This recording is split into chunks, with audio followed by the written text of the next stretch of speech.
काफिर, हमें उसके नीचे एक होना होगा। अब वो वक्त जा चुका है जबकि कोई कहे कि वो ब्राह्मण है, कि वो शूद्र है, कि वो मारवाड़ी है, कि गुजराती है, कि कुछ भी, अब वो वक्त जा चुका है। हमें काफिर नाम की छतरी के नीचे एक होना होगा। जब मुसलमानों का हुजूम आता है, जब मुसलमानों का हुजूम आता है तो वो आपसे कभी नहीं पूछेगा कि आप शिवसेना के हैं, कि बसपा के हैं, कि समाजवादी के हैं, कि मनसे के हैं। वो सिर्फ आपसे ये पूछेगा क्या आप मोमिन हैं या काफिर हैं। अगर आप कहते हैं कि आप काफिर हैं तो आपका दूसरा शब्द तकिया। तकिया का अर्थ होता है डिसेप्शन।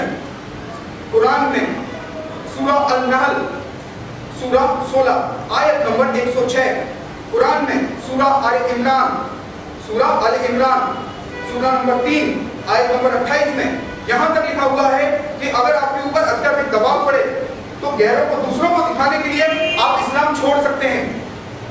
यह होता है तकिया। तकिया का इंग्लिश में अर्थ होता है डिसेप्शन। डिसेप्शन को हिंदी में हम छलावा कह सकते हैं। जब मुसलमान कहता है कि इस्लाम शांति का धर्म है तो वो झूठ नहीं बोल रहा है, वो हमको छल रहा है। ये छलावा है, हमको इस छलावे से बचना चाहिए। एक अमेरिका का आपको एक वाकया सुनाता हूँ। अमेरिका की एक यूनिवर्सिटी में एक पर्चा बांटा गया। उस पर्चे में ऊपरी हिस्से में लिखा हुआ था कि बच्चों की किटी पार्टी है, उसके लिए हमको पैसा जमा करना है। बच्चों का फंक्शन, उसके लिए हमको पैसा जमा करना है। और नीचे अरबी में लिखा था कि कश्मीर में जिहादियों के लिए हमको पैसा जमा करना है। ये है छलावा, ये है तकिया। तीसरा मुद्दा है नेशनलिटी एंड इस्लाम, राष्ट्रीयता और इस्लाम। जब हमारा कोई व्यक्ति डॉक्टर बनता है, जब कभी भी हमारा कोई व्यक्ति डॉक्टर बनता है तो वो पूर्ण रूप में डॉक्टर होता है। जब हमारा व्यक्ति वकील बनता है तो वो पूरा वकील होता है। जब हमारा हिंदू व्यक्ति नेता बनता है तो वो पूरा नेता होता है। परंतु जब कोई मुसलमान डॉक्टर बनता है तो वो पहले मुसलमान होता है, बाद में डॉक्टर। जब वो कोई मुसलमान नेता बनता है तो पहले वो मुसलमान होता है, बाद में नेता। इसी वजह से आप देखेंगे थोड़े से मुसलमान अपनी आवाज इतनी बुलंद करके पूरे विश्व में सुनाने की ताकत रखते हैं। उसका कारण ये है कि वहां पर इस्लाम में जो जिस पोजीशन पर है, जो जिस कार्य क्षेत्र में है, वो सबसे पहले मुसलमान है। राष्ट्रीयता की भावना उनमें द्वितीय है, राष्ट्रीयता उनमें सेकंड नंबर पे है। पहले नंबर पे है धर्म। धर्म के आगे वो राष्ट्र को ठुकराते हैं। 1920 और 1930 के दशक में जब महात्मा गांधी ने खिलाफत आंदोलन का साथ दिया था, जब खिलाफत आंदोलन शुरू हुआ था तो इंडिया के मुसलमानों ने टर्की के राजा का समर्थन किया था और महात्मा गांधी ने उन मुसलमानों का साथ दिया। और महात्मा गांधी ने यह कहा कि ये टर्की का बादशाह ही तुम्हारा बादशाह है। और मुसलमान इस बात से बड़े खुश हुए। महात्मा को लगा कि इससे मुसलमानों का सपोर्ट मिलेगा। महात्मा को लगा कि इससे मुसलमान उनका साथ देंगे, हिंदुओं के साथ एकजुट हो पाएंगे। ऐसा कभी हो नहीं सकता। कुरान का सूरा अल-तौबा आयत नंबर 29, कुरान का सूरा अनफाल आयत नंबर 39, इसमें साफ साफ लिखा हुआ है कि तुम काफिरों से, गैर मुसलमानों से दोस्ती नहीं कर सकते। अगर करते हो तो उसका एक ही उद्देश्य होना चाहिए और वो उद्देश्य है उनको इस्लाम में लाना। इसके अलावा कोई उद्देश्य नहीं होना चाहिए। कुरान का सूरा अल-बकरा जो है चैप्टर नंबर 2 आयत नंबर 221 में यहाँ तक लिखा है कि कोई भी गैर मुसलमान से शादी नहीं करेगा। अगर कोई लड़की किसी गैर मुसलमान लड़के से शादी करती है तो उसका फर्ज बनता है कि वो उस लड़के को इस्लाम में लाए। और यही हर लड़के पे भी लागू है। हर लड़का जो किसी नॉन मुस्लिम लड़की से, मान लो हिंदू लड़की से अगर शादी करता है तो उसका पर्पस है कि वो उस लड़की को पहले इस्लाम में लाए। चौथा विषय है रोल ऑफ वुमेन इन इस्लाम। ये जो पेट है ना, ये औरत का पेट इस्लाम का सबसे बड़ा हथियार है। ये सबसे बड़ा हथियार है। कुरान में हर तरह की सुविधा पुरुष को दी गई है। कुरान में सूरा अल-बकरा चैप्टर 2 आयत नंबर 228 से लेके 240 तक, कुरान में चैप्टर नंबर 65 सूरा अल-तलाक आयत नंबर 1 से लेके आयत नंबर 7 तक पूरा तलाक का जिक्र है। जब कभी भी किसी मुसलमान आदमी को किसी औरत को तलाक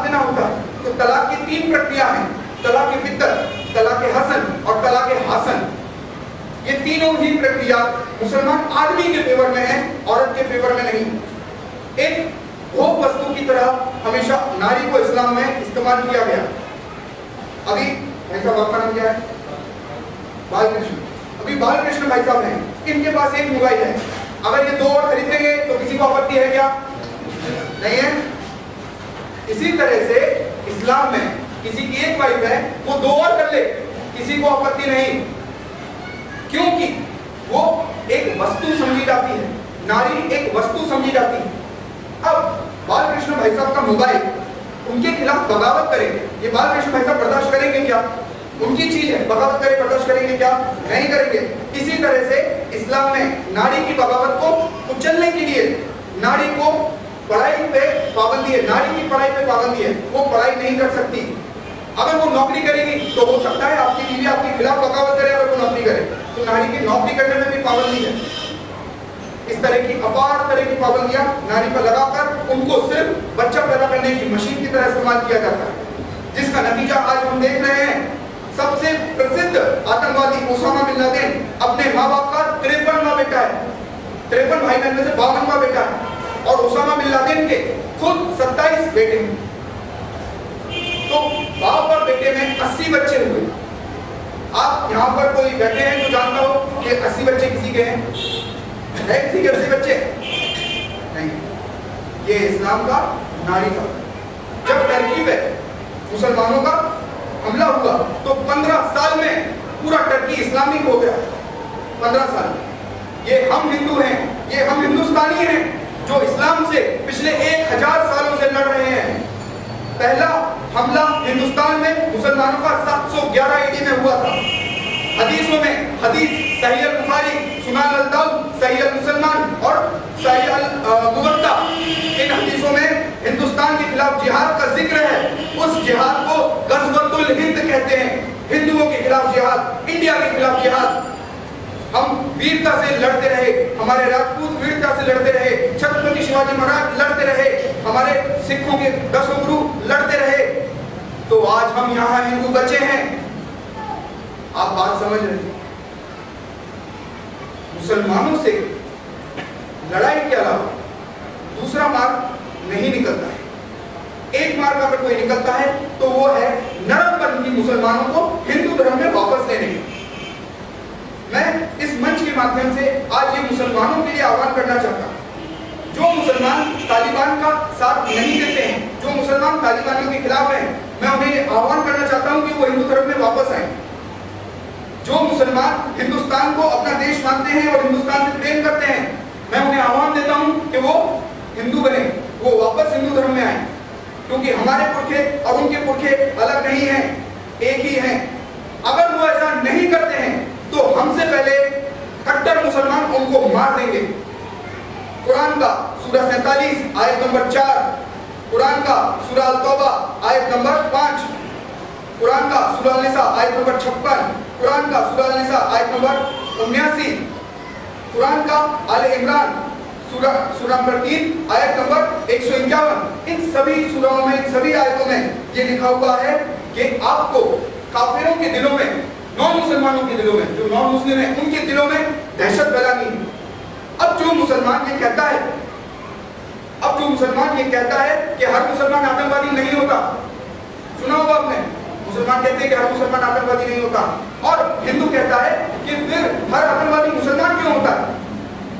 सुना है ना? हिंदू कहता है कि हर मुसलमान और हर आतंकवादी मुसलमान क्यों होता है? एक्चुअली में ये दोनों बातें गलत हैं। जो मुसलमान आतंकवादी नहीं है वो मुसलमान ही नहीं, क्योंकि इस्लाम में जिहाद फी सबिलिल्लाह, मोहम्मद सल्लल्लाहु अलैहि वसल्लम के लिए जिहाद करना ऑब्लिगेटरी है, कंपलसरी है, उससे बचा नहीं जा सकता। तो जो मुसलमान जिहाद में बिलीव नहीं करते हैं, शारीरिक जिहाद में बिलीव नहीं करते हैं, मैं उन्हें आमंत्रण देता हूं कि वो हिंदू धर्म में वापस आ जाए। 5वां मुद्दा, जिजिया। जिजिया, हम हिंदू 500 सालों तक जिजिया भरते रहे। जिजिया का अर्थ होता है सेकंड क्लास सिटीजन टैक्स। जब मुसलमान हुकूमत में होते हैं तो गैर मुसलमानों के ऊपर एक कर लगा दिया जाता है। आप सोचते होंगे कि ये क्यों किया जाता है? इसका एक कारण है, कुरान में लिखा हुआ है कि जबरदस्ती तुम धर्म नहीं फैला सकते। अब जबरदस्ती जब धर्म नहीं फैलाया जा सकता तो क्या किया जाए?